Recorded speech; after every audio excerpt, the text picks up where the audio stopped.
What's up, guys? It's G here, and welcome back to the Grizzly Life podcast. Today's episode is a little different. There's no set agenda. It's more so just a back and forth conversation between Colton and Chase based on mindset. New episodes drop every Tuesday and Thursday, so make sure to subscribe, follow, and turn on notifications. Now let's get into episode 10 of the Grizzly Life podcast.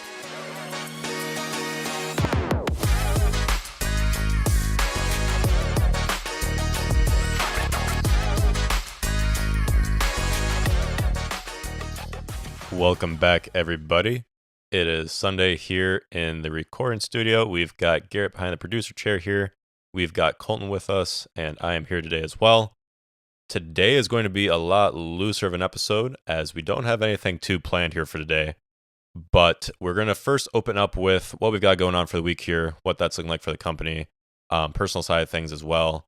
Colton, what does the week ahead look like here for you with Priority, with Grizzly, everything across the lines there? Yeah, thanks everybody for hopping on the call or the podcast here. This week in the companies, trying to think what we've got going on. I know Priority Fitness has got a couple installs this week at a Monday and Tuesday. I know we've got decent sized installs down at some Milwaukee area schools.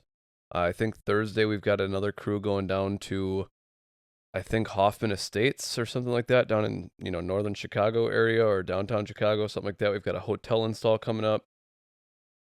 Last week, I just want to give a little wrap too. We did the Packers Athletic Club, which I mentioned, and we also did the Park Falls YMCA, which those jobs went great.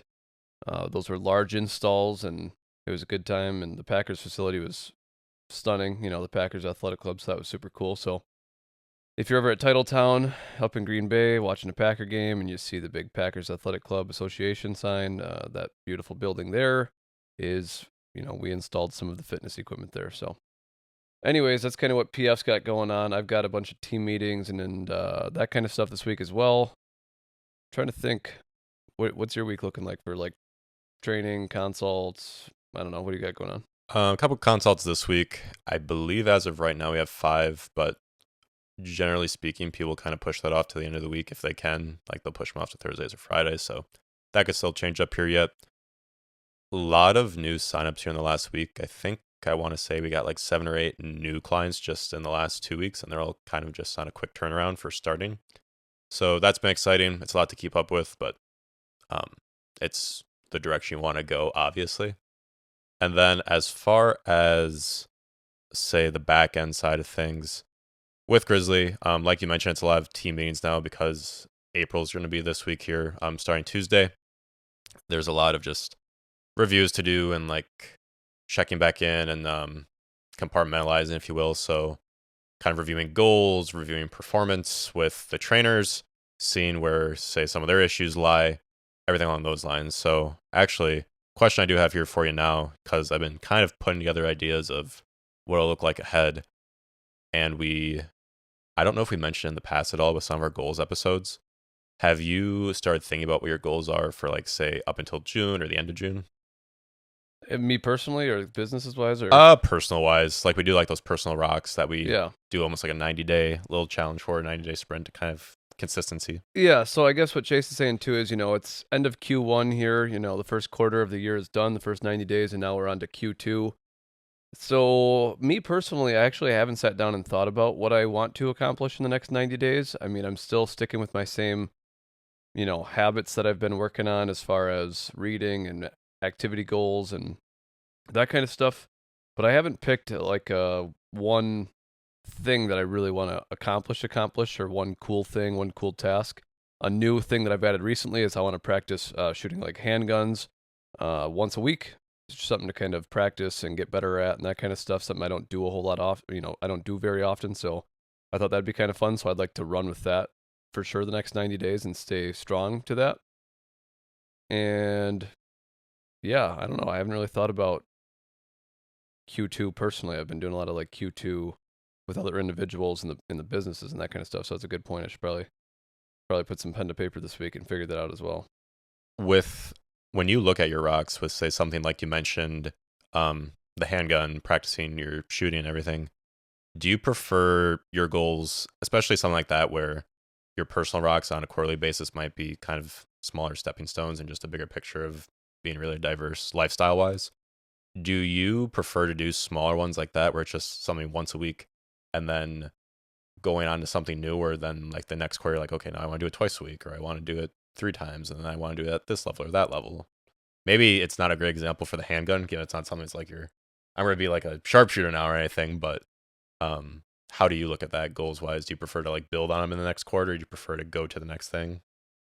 Yeah, I like to build on them for sure. I like to start off with some small.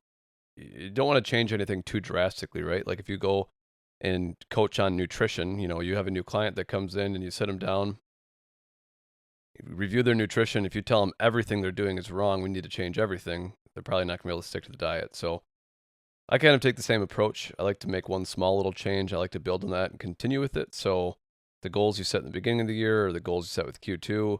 Now, do I need to shoot once a week for the rest of my life? No, it's just something that I feel like I need to practice and do little by little. So probably not a great example of that. But the general goals, I feel like a lot of them are health and education wise and that stuff. I think you got to start small and just start somewhere and then kind of keep building them into your routine and slowly continue with them, right? I mean, so my Q2, like I said, even next year, I probably won't really have like a reading goal just because I'm already reading a lot, right? Like I don't need to, I want to read 74 books next year. Like that would be cool. I'd rather just track and see how many I read. I don't need to beat, this prior year by any means. So yeah, start small, continue building on it, stay consistent, that kind of stuff. You mentioned the books. I won't necessarily talk about on the goal side of things, like how many books you have this quarter, or anything along those lines. Just generally speaking, to give, say, some insight to listeners and myself, what are you reading now? And is there anything you'd recommend that you've read recently that you'd push out to any listeners that are out there? The book that I'm currently reading is by Sam Walton. It's I forget the title of the book. Oh, Made in America. Yeah. So I was recommended to read that book. It's very interesting. I think it was written in like 89, kind of when I think he was battling cancer and that kind of stuff. So he's not on his deathbed, but he was on his way out. And so Sam Walton, the founder of Walmart, wrote this, book about his entire life and how it came to be and how he built his Walmarts and all that kind of stuff. And from my perspective, it's a very interesting read because you kind of look at how fast and explosively, like the explosive growth that company had. I mean, they were opening like some ridiculous, like 200 Walmart, 100 Walmarts a year, 200 Walmarts a year in some of those explosive growth years, while the other retailers were opening like 5, 6, like, so, and so anyways, the book is really good. It's a very fun read. And I'm using it to kind of compare it to like Grizzly, like opening gyms, right? Like, should we be thinking explosive growth? Should we be thinking taking Grizzly and like really opening several locations? That's not really where my mind's at, but just kind of gives you a different perspective on how somebody like that who came from nothing just started this thing and started in retailing and just made it huge so fast. I mean, he had to buy an airplane so he could, just a little like 2-seat airplane so he could fly all across like the local counties and cities and scope up from above to see a good property. And then he would go and land somewhere. He'd scope out the building from up top in this little town, and then he'd land his plane, and then he'd go negotiate like spot on, find out who owns that building and all the details right away. So he spent more time in his customers' stores than he spent in his own as well. He would get caught, like, one of the things that he would do is he went into some other stores and he would measure like the distance between like the aisles, like how wide the aisles were, and like maybe like products that were like sitting at the end. Like he would be in other people's stores and just figure out what was going good for those stores, and then he would just implement it right back to him. So he didn't look at what other people were doing bad. He just looked at what are other people doing that worked well and just took it and did it in Walmart. So a lot of fun, little interesting, cool things. Even if you're not into business, knowing more about Walmart when it started and all that kind of stuff, it's a good read. I don't think there's anything. I'm like just over halfway through. I don't think there's anything one-off that I want to say. It's just a very interesting story about Sam Walton and his life and how crazy of a ride it really was for them, When you read, because I know you've been in touch with a little bit more of like, say, what other personalities are doing, what kind of books they read, when they read them, what time of day, what time of the week you read them. What do you take away from the autobiographies or the biographies in this case that you are reading? I know you mentioned that you usually read them before bed, so you kind of take your mind off business books and stuff along those lines. I know you said there's not any like one big huge takeaway that you're looking for specifically out of the Walmart one, but is there any like do you just try to apply certain things they do in your life or to business, or what does it look like for you? Yeah. So like reading the autobiographies or the memoirs or like the books about individuals, I mean, I think it's important to study people who have done great things, even if you don't necessarily agree with Walmart today. It's like going back to the founding, like how it all started is really interesting, right? So even like the, you know, Bill Gates, Elon Musk, Steve Steve Jobs, Jobs. those kinds of guys, reading about those people, I think, just give you a completely different insight on like amazing humans and amazing things that they've accomplished and their home life and just learning about all of those things, I think, opens our eyes to. I can't think none of us in this room are going to be the next Steve Jobs or Bill Gates. I'm not saying that, but just being able to understand how amazing people work, you know, what their routines look like and how they were able to do what they were able to do. And, you know, it's just, I think it's a good thing to study and learn and understand and just be able to give.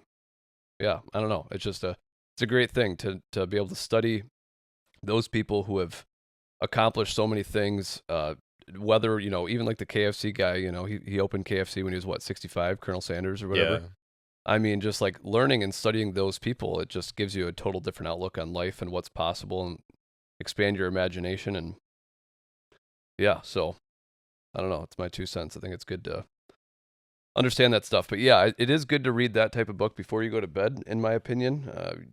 These people, you know, you like to read maybe you're not a business person. Maybe you're reading your fantasy style books or your thrillers or, you know, whatever, like the fiction books that are that kind of stuff, which is also fine. It's good for the brain as well, but it's kind of like watching a scary movie before bed. You know, your mind is already racing. It's kind of like you're in the movie, your heart's, you know.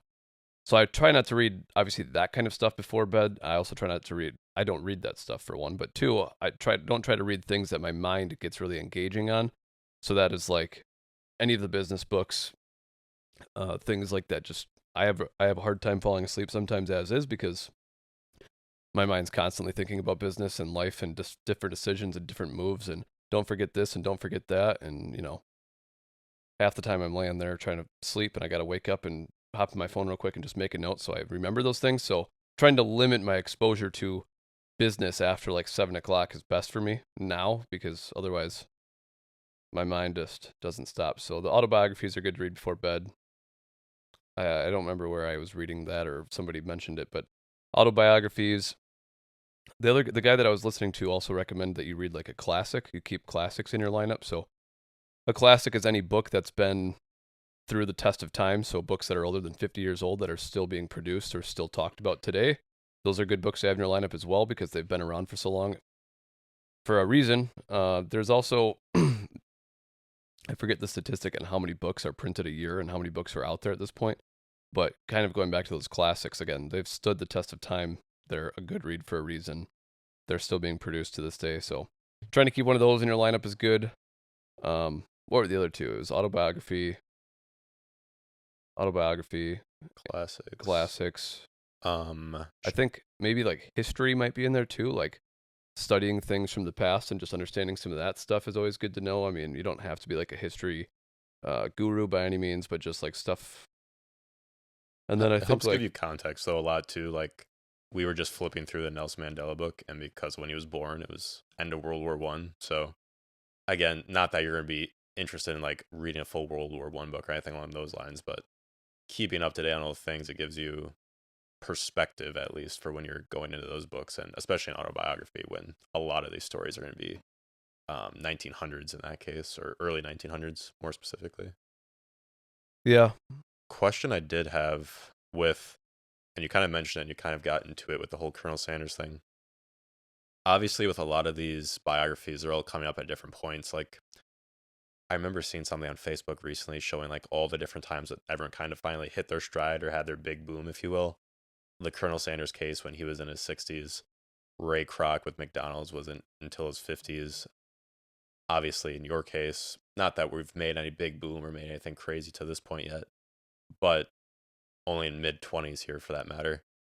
Does, in your position as a business owner, where does your mind go? Do you think the age thing matters? Do you think everyone is hitting their stride at a different point when you're reading these books and they're talking about when they're your age and they haven't really figured it out yet? Where do you kind of put yourself headspace wise, or how do you try to compare yourself to them? That's an interesting question. One, I don't really compare myself in a sense to these other individuals. I feel like a lot of these other individuals, and if we're looking like big picture, these people who they're really, we're talking like the Steve Jobs and like the extreme cases. I mean, even like KFC, that was like one of the world's largest chains. It's like number 3 now or something like that. It's still extremely successful, but I think everybody hits their stride at different times in their life. I think a lot of people have things to figure out and experiences to live before they can really make a decision on what they want to do. I think everybody's different when it comes to that kind of stuff. It might take you 20 years of working a normal job to figure out maybe there's something that you want to do for yourself, and that's fine. And maybe there's not, maybe you enjoy doing what you're doing, but even finding the right position in life, even if you don't want to be a business owner, maybe you want to be an intrapreneur, maybe you want to help somebody else grow their business and be like alongside them. Maybe you want to do something online. Maybe you just want to be a good 9 to 5, whatever you want to do. But it might take that individual, 15, 20 years to find that right position, that right fit.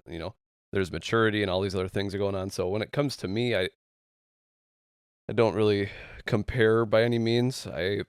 I didn't think at 18 that this is what I would necessarily be doing. Like, it just kind of, I knew that I wanted to own a gym someday in some aspect, but I don't know. It's an interesting question, kind of one that I feel like I'd really have to think about. And I think you hit on the head there when you mentioned the maturity side of things, as far as finding what your true, not even just passion is, but maybe what your purpose is. So right now, the book I'm reading and finishing up is Third Circle Theory. You may have seen ads for it on Instagram. I've seen it more now just since I've started reading it. But it basically takes you through 3 different mentalities, if you will, or headspaces, with the first being so the first 2 circles are very self-focused and say self-actualization and thinking about yourself. And the third one is more as a visionary and trying to expand and like give to others. So on that first level, it's just almost kind of getting your base work down. Like, how do you basically set true goals and parameters for yourself and have good habits set out? The second side of it then is more focused on like, how do I succeed, and like what habits do I have to build? How do I have to educate myself? Everything along those lines. And that third level is where it's, okay, now how do I like share my knowledge with others? How do I drive others forward? How do I put their needs above myself? So the way that the book explains it best is that, and I think I'll probably end up sharing with you too, it's a really quick read. It's under 200 pages and it goes through everything there for you and just puts everything in perspective in summary. It's a very logic-based book. Like, it tries to take emotion out of everything and make all your decisions based off of logic, and that you're not living through emotion-filled decisions. That goes to relationships. They say that anyone you're going in a relationship with, that it's strictly more so based on you believe in their cause, and it's not just that you're hung up on the past or anything along those lines. And within that book, it says that you can obviously float between different levels of that, with it being like, you might, if you're like, say, a school teacher, like, you might not be, say, super financially successful or have a business being a school teacher, but you still expand your vision and everything along those lines. So you can be at like different levels. You're not like graduating from the first circle to the second circle to the third circle.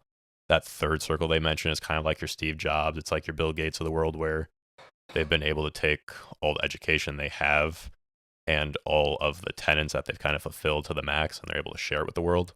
So I think, to, again, take it back to where you mentioned maturity, you have been able to kind of perfect all of the previous tenets and all the components of the first 2 circles to get to that point where, like, this is my purpose, like, this is the vision I'm supposed to share with everybody. But I know you've been talking to me and asked me questions about the book here and there. Is it a book you're looking into just kind of for yourself, or?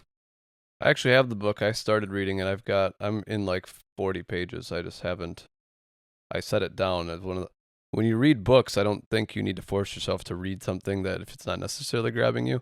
So it wasn't a book that wasn't it wasn't necessarily not grabbing me. It's one of those, I'm the type of guy who's got like 7 books open that I'm reading and kind of sifting through, and then 1 or 2 that I'm really focusing on finishing. So I just haven't picked it back up. So I wanted you to read it and give me, hey, it's worth the read, it's not worth the read, like, see what you thought. So No, I think for 200 pages, like, you're not finding a lot of books that short anymore, especially for most of what you're grabbing these days. And it's pretty straightforward. It's nothing over the top. And again, for most of the books we're reading, it's not that you're taking away like 200 pages of holy crap, I never thought about any of this before.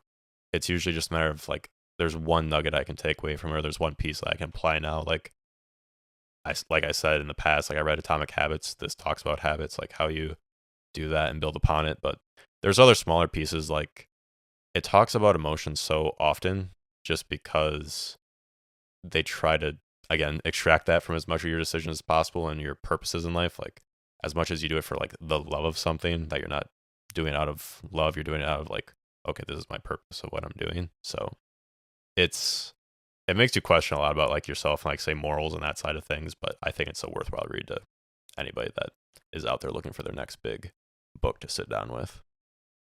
fair enough. So today, today's episode was just kind of, our goal was to kind of have a conversation, go back and forth, kind of practice that aspect of the podcast. I don't think it's something we've done a whole lot of yet, of where we're just trying to have a conversation and work on that. So this is episode 10 of many. We are going to kind of be wrapping up here. We're going to talk about a couple more little things. I've got to go, I've got to throw socials out there, and we're also going to talk a little bit about mindset stuff. But today is episode 10. It's more of a practice episode for us. It's a conversation back and forth. I know some people have asked for more conversation-based, podcasts. That's what a lot of people like to do, is just kind of listen into a podcast or a conversation, sorry. So that's something we'll continue to work on as well. We are going to have another, we've got 2 podcasts a week that are releasing every Tuesday and Thursday. So, Thursday we'll probably do another one of those. We're also going to get into our guest speakers, or our day ones kind of hopping on the podcast here at some point as well. We just kind of got to get our video set up here in the next couple weeks. So that will be coming as well. So yeah, if you guys want to add me on Instagram, ColtonBurt19, ColtonBurt 19. Snapchat is Colton, COLTON period BURT, Colton.Burt. And Facebook, to search me, Colton Burt. Otherwise, the username there is ColtonBurt19 as well. We do have a website, thegrizzlylife.com. We've got some merch up there and some random stuff, just kind of a work in progress there as well. And I believe our email is marketing@fitnessgrizzly. marketing@fitnessgrizzly.com. So shoot us an email there if you've got any questions, comments, concerns, things you'd like us to talk about, go over. The more feedback we get from you guys, the better we can kind of do that. So I'm going to throw over to Chase. He's going to go over his socials, and we're going to kind of wrap up with some mindset conversation for a couple minutes, and then we will go from there. Yeah, so if you're looking for me pretty much across anything, Instagram, Snapchat, Facebook, wherever that may be, it's just going to be Chase Mastricola. That's ChaseMastricola. And it's probably going to be gone by the time this uploads, obviously, but obviously be sure to follow Colton, like you mentioned. A lot of fun stuff of us at the house here today. So be sure to follow on there to see all the fun stuff behind the scenes that happens on the pod, behind the pod, just during the leisure time. So be sure to check that out so you're able to see all the behind the scenes of that. But mentality wise, obviously the season's kind of changing here some. So I'll open up the floor to you here too. But do you feel like it gets harder to kind of keep up with some of the daily routine habits of things now that there's more opportunities that kind of present themselves in the spring, with obviously golf opening up being one of them, and other stuff you can do outside? Obviously, like, you're just not limited to being indoors anymore. I think you've got more opportunity to do more things now. You got like the seasonal depressions kind of fading off, for the people who kind of have that effect. Less sunlight is obviously hard to do stuff anyways, and that kind of stuff. The cold weather sucks. The snow sucks. Not saying it sucks, but it limits you in what you can and can't do. I'm not a big outdoors guy in the winter.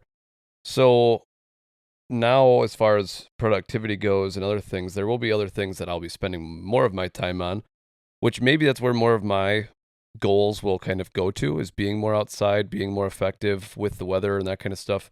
Maybe golfing more running outdoors, going on hikes and that kind of stuff. I'll probably bring that stuff more over to my like rocks and that kind of stuff, outdoor activity. Have more of a good time and variety of that kind of stuff. But I don't think it necessarily gets more or less difficult now that the weather's changing. I think we've got more daylight. You can do more things. You can be more productive. I'm a big proponent of brighter, sunnier days. So I don't know, longer daylight days is always good for me, and I think I can be more productive there too. So it is goofy because I go to bed early. So then all of a sudden it's 8:30 out and it's still sun is up, and I'm usually in bed at 8:30. So that Do you makes do the blackout shades or anything like that? Yeah, I do blackout shades, which helps with the sunlight, but it's just weird. Like you're downstairs eating some food and the sun's up, and then all of a sudden you got to go to bed. So it's just kind of goofy, but yeah, I don't know. I don't think it necessarily nor good nor bad. I feel like you've got to live your life kind of in seasons as well. You got to realize in those 4 or 5 months of cold and crappy weather that it's just a different stage of the life, that you're currently living. So you just got to kind of adapt to that, what you can do. Everybody's different. Maybe you read way more in the wintertime because you're spending way more time inside. Maybe you're not getting outdoors as much. Maybe you got to walk on the treadmill more. Maybe you got to spend more time in the gym. I know some people like to step away from the gym in the summertime because they're outdoors more. They're doing yard work and that kind of stuff. Don't do that. You got to stay in the gym because yard work does not equate to lifting weights.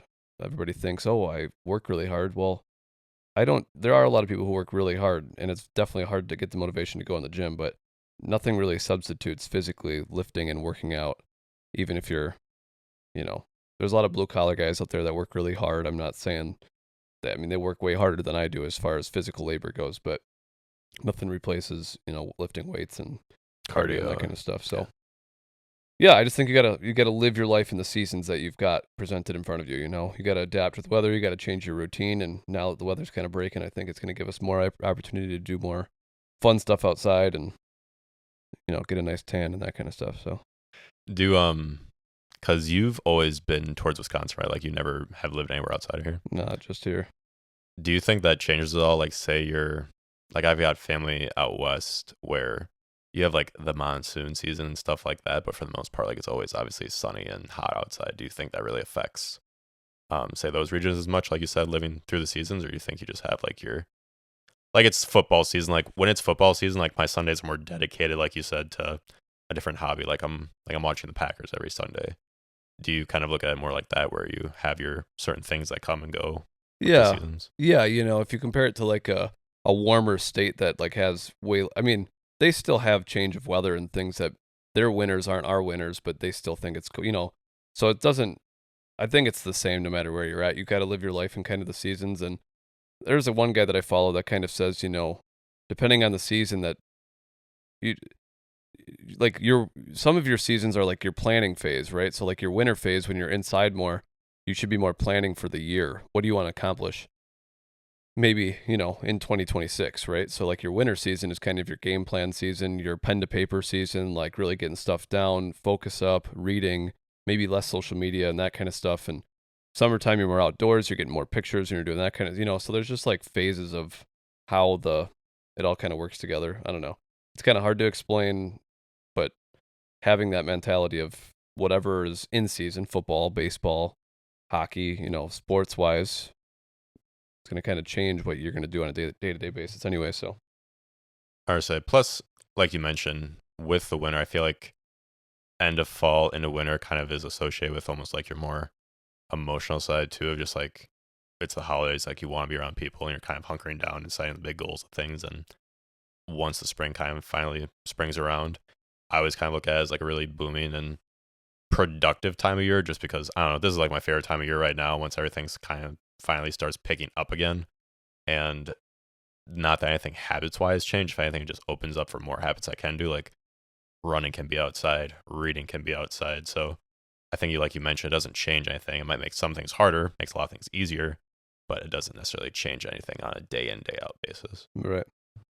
Anything else you're looking at really mentality wise coming in the spring here? Anything new that you're trying to bring along, or what's kind of your parting message you have here for us today? My current mindset, my personal focus is, and I've been kind of talking about it the last couple episodes, is the the psychology of humans and interactions, and not even from you can pick up a sales persuasion book and learn about like persuasive tips. And like, that's not what I'm trying to do. I'm not trying to learn how to like be a shyster and get you to sign on the dotted line. Not, it's not my goal. My goal is to have better interactions with people and getting out of my comfort zone, going into public areas and saying hello to like people you don't know, trying to make other people smile, kind of start that chain reaction effect. If I say hey to Chase, but I don't, Chase is a stranger, I say, hey Chase, I hope you have a great day. He puts a smile on his face. He does it, the pay it forward attitude. So my focus, especially over the next 90 days, but kind of for the foreseeable future, is learning how to have better conversations, better communication, open and honest communication with my people, having the hard conversation before it's too late, like sitting down and just face to face and talk about what needs to be talked about if there's a situation that needs to be talked about, if that makes sense. So, my input for you today after listening to this episode would be like, just go out and spread kindness in the world. Go out of your way and be a good human being. Hold the door for that individual. Say hi, say have a great day, pay it forward. Whatever you can do to kind of spread that message and just keep a good positive attitude and instill that to other people. I just think that's so important. And I think if you can work on that, I think it makes you different. I think it brings you kind of out of your comfort zone as well. So I think that's important as well. So I don't know. Work on good communications. Don't argue with people. Pay it forward. Make people smile. You'll smile more. They also say, too, if you are feeling down, I'm not saying that this cures depression or any of that kind of stuff, but it's impossible to be sad. Like, if you're sad and you force yourself to smile, it changes like all of your emotions because it releases like dopamine, right, or whatever in your brain. Like, to smile physically, there's something that goes on in the brain that just gives you those endorphins. So, smile more. Walk down the street with a smile on your face. Like, give that to other people, because meeting someone for the first time or just making eye contact with them and giving them the head nod, like a smile, it just changes the whole interaction. So just think about that more, like smiling, spreading joy, happiness. I don't know. That's kind of where I'm at right now. I was kind of working on communications, being a good person, and that kind of stuff. So No, I mean, I think you hit on the head there. Like, so for the most part, if I'm not in a console, if I'm not in a session, I'm at the front desk because I want to make face and meet everybody and have conversations. But even once I leave work and I'm in public, going to the store, walking anywhere, just passing, again, strangers like you mentioned, it's almost like I can't leave the customer service side behind because people are complete strangers. I say, hey, how are you? And again, you're smiling at everybody, and it's interesting. I mean, like you said, you're kind of just spreading the love, if you will, but it's interesting how it makes you feel or how it changes your mentality. Like, it makes the days a hell of a lot easier. Well, you have no idea what that other person has gone through or what they've had a bad day, Like, the book that I was reading, they pull up to a stop sign and this guy's flipping him off and the guy just smiles back and waves, right? Like, he's got his kids in the car, he just smiles back and waves. That guy ends up bumping into that same guy like 6 weeks later, and they get up to another stoplight.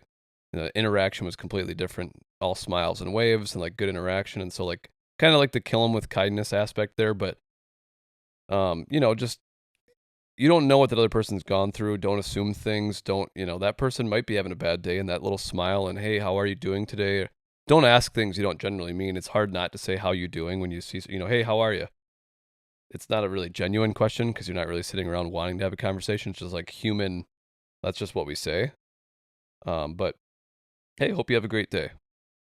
That might change their day. You know what I mean? Like, oh, it was so nice. It's something so simple. So working on those kinds of things, I think, are cool. It's something I haven't really thought about, and something that I've been kind of opening my mind up to. And, even if you go to the gas station all the time, learn that person's name. Give that person some respect and have a little conversation with them and get to know the guy, Something that I need to do better of too. So that's my 2 cents. There you go. I was trying not to say 2 cents this episode because apparently that's something I say a lot. So I wrapped today's episode with my 2 cents. But anyways, I appreciate you guys. This is episode 10 of many. Thank you guys for hopping on. We'll be releasing, like I said, another episode this week as well. So Tuesday and Thursday, stay tuned. Like, share, tell everybody about it. Give us some feedback. We appreciate all of you guys, and we'll see you on the next one.